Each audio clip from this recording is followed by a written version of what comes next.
En el presente video vamos a hablar sobre unas experiencias más frecuentes con las que el ser humano tropieza en su vida, que es la experiencia de ansiedad. Vamos a analizar cómo se construye la respuesta de ansiedad, vamos a ver cuáles son algunas de las consecuencias que puede traer esa respuesta de ansiedad a nivel biológico y vamos a analizar los distintos síntomas que se presentan en la ansiedad y cómo agrupados en distintas constelaciones dan origen a lo que conocemos como trastornos o desórdenes de ansiedad. Pero antes de comenzar a hablar de ansiedad, me pareció interesante mostrarles en esta diapositiva el testamento o la parte final del testamento de Abderramán III. Abderramán III fue un califa occidental que gobernó en la España del siglo X, en lo que hoy es Andalucía fundamentalmente, con capital en Córdoba, y que expresó en su testamento la siguiente reflexión que nos muestra justamente la presencia muy frecuente de la ansiedad y la angustia en la vida de todo ser humano, aun cuando haya sido un ser humano aparentemente poderoso, rico y feliz. Abderramán nos decía: he reinado más de 50 años en victoria o paz, amado por mis súbditos, temido por mis enemigos y respetado por mis aliados. Riquezas y honores, poder y placeres aguardaron mi llamada para acudir de inmediato. No existe terrena bendición que me haya sido esquiva. En esta situación he anotado diligentemente los días de pura y auténtica felicidad que he disfrutado. Suman 14. Vamos ahora a analizar cómo se estructura la respuesta de ansiedad. Para definir la ansiedad vamos a tomar la definición de Tobal del año 1990.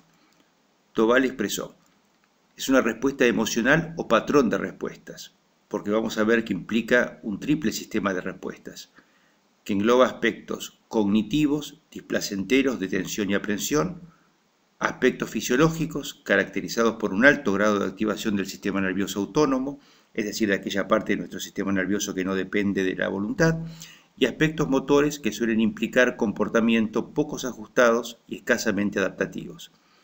Esta respuesta de ansiedad puede ser elicitada tanto por estímulos externos o situacionales, como por estímulos internos al sujeto, por ejemplo, respuestas anticipatorias, tales como pensamientos, ideas o imágenes que son percibidas por el individuo como peligrosos o amenazantes. Dijimos que la respuesta de ansiedad se estructuraba a través de una triple respuesta, con un aspecto cognitivo marcado por pensamientos, imágenes o ideas que generan aprensión, incapacidad para concentrarse o tomar decisiones, sensación de pérdida de control, desorganización, inseguridad, incapacidad para anticipar el peligro.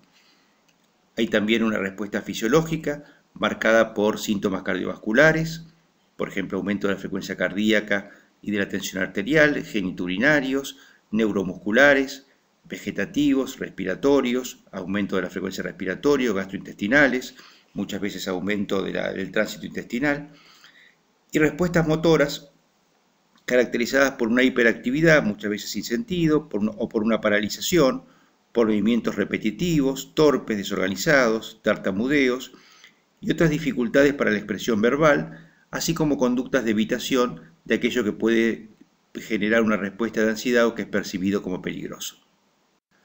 La respuesta de evitación depende de una interrelación biológica entre la amígdala, que es un pequeño núcleo ubicado en la punta del lóbulo temporal, y la sustancia gris periacueductal ubicada en la parte superior del tronco cerebral. La conducta de evitación se expresa desde el punto de vista conductual en las 3 F que conocemos en inglés como el flight o huida, el freeze o quedarse congelado o paralizado, o el faint, que es el desmayarse.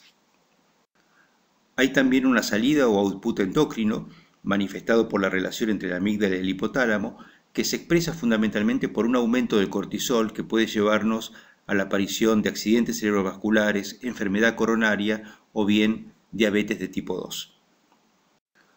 Todos conocemos la importancia de la respiración en la respuesta ante ansiedad. Esa respuesta respiratoria se produce como consecuencia de la relación entre la amígdala, que es ese núcleo que habíamos mostrado en la punta del lóbulo temporal, y un núcleo ubicado en el tronco cerebral que se llama núcleo parabraquial, que se traduce por un aumento de la frecuencia respiratoria, una respiración más corta, que si es exagerada puede llevar incluso a la aparición del asma. Finalmente también hay una salida o output autonómico vegetativo, es decir, aquella parte del sistema nervioso que no controla la voluntad, que se establece fundamentalmente por la relación entre la amígdala y un núcleo ubicado en el tronco cerebral, en la parte posterior del tronco cerebral, que es el locus ceruleus, lugar de origen de las principales neuronas noradrenérgicas. Esta respuesta autonómica habitualmente se manifiesta por un aumento de la frecuencia cardíaca y de la presión arterial, que puede llevar al endurecimiento de las arterias o arteriosclerosis, el cual a su vez puede conducir a una isquemia cardíaca, si se agrava a un infarto agudo de miocardio, y finalmente a la posibilidad de muerte súbita. Esta situación que a veces marcamos como morirse de miedo, literalmente es posible. Marcamos que la ansiedad y la depresión comparten muchos síntomas en común, lo cual hace muchas veces muy difícil establecer la diferencia entre un cuadro y otro, así hablamos de ansiedad con depresión o depresión ansiosa, pero lo que nos puede permitir cierta identificación de los cuadros entre sí es la presencia fundamentalmente en la ansiedad de miedo o preocupación patológica, mientras que en la depresión predomina la tristeza o la pérdida de interés. Desde el punto de vista clínico, la ansiedad se puede presentar de diversas maneras. Se puede presentar en forma aguda y súbdita y muy intensa, pero de corta duración. Puede presentarse de una manera más leve, pero de una duración más prolongada. Puede estar relacionado con la aparición de ideas que se repiten una y otra vez, aun cuando son percibidas como absurdas. Puede estar vinculada a la aparición, al recuerdo de eventos traumáticos, o puede estar relacionada con una situación social específica.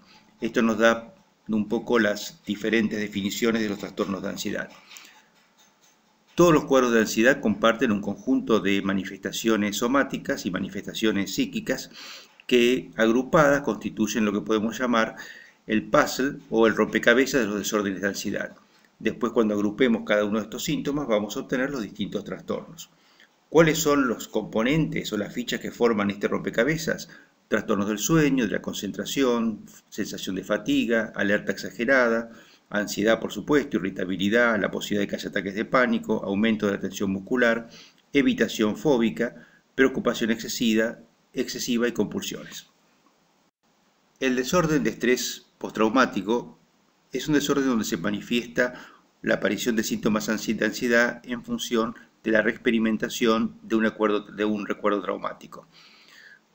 En general son pacientes que tienen trastornos del sueño, experimentan justamente la ansiedad de reexperimentación, una preocupación excesiva por la posibilidad de volver a experimentar esa ansiedad vinculada al evento traumático, un nivel de alerta habitualmente exagerada y la evitación fóbica de cualquier circunstancia que pueda recrear la posibilidad de volver a experimentar el evento traumático. En el caso del trastorno obsesivo compulsivo, la ansiedad está vinculada a la aparición de ideas que se presentan en la cabeza una y otra vez, que son percibidas como absurdas, pero que no pueden ser eliminadas y que son calmadas mediante acciones motoras repetitivas de tipo rituales, que son las compulsiones.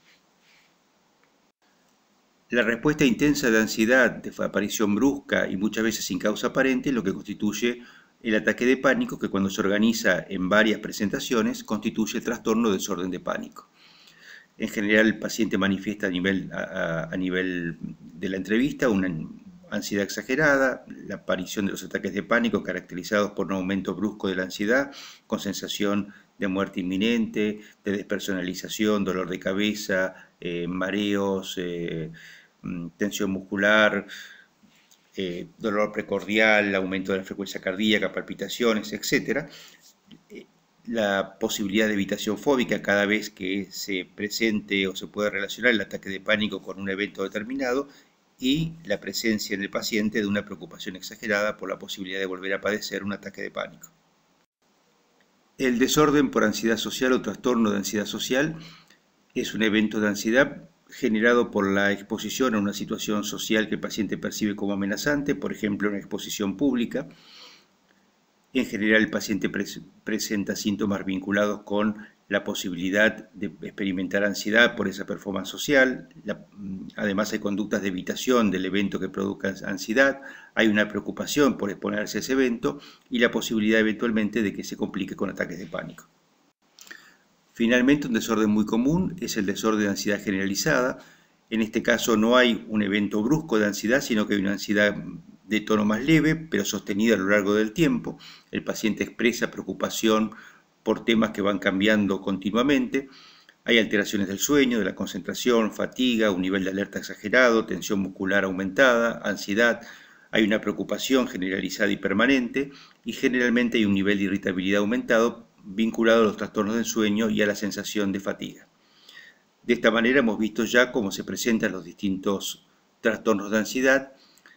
Continuaremos estudiando los aspectos psicológicos y espirituales que pueden vincularse con los trastornos de ansiedad en sucesivos videos.